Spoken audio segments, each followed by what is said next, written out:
Hi everyone, today we're going to review the prologue for the play Romeo and Juliet. The prologue is really just an introduction to the play.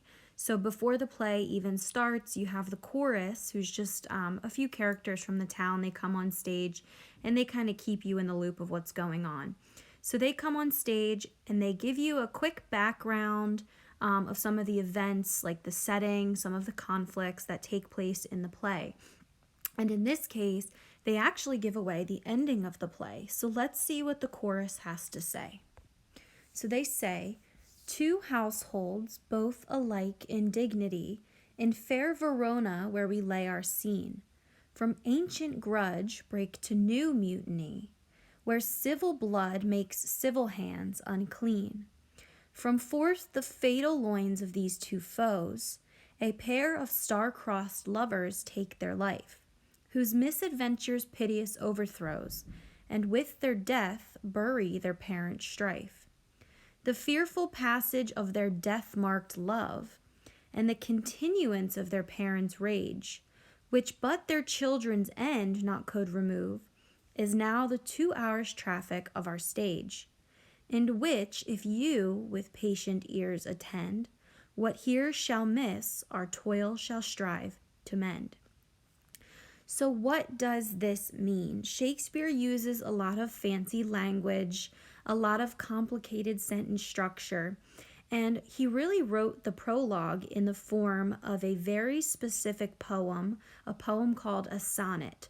And in a sonnet, there's very specific words and rhymes that you have to follow. So if you noticed as I was reading it, the prologue sounds almost like a song. It flows very well. There's a lot of rhyming to it. It just has a rhythm to it, which is exactly what Shakespeare wanted, so that it was entertaining to the audience, but so that it was also easy for his actors to memorize.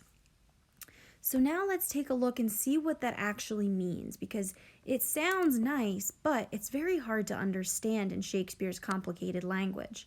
So let's take a look at what it really means if we translate it to more modern English. So here's what the prologue says. "In the beautiful city of Verona, where our story takes place, a long-standing hatred between two families erupts into new violence, and the citizens get involved and they stain their hands with the blood of their fellow citizens. Two unlucky children of these enemy families become lovers and commit suicide.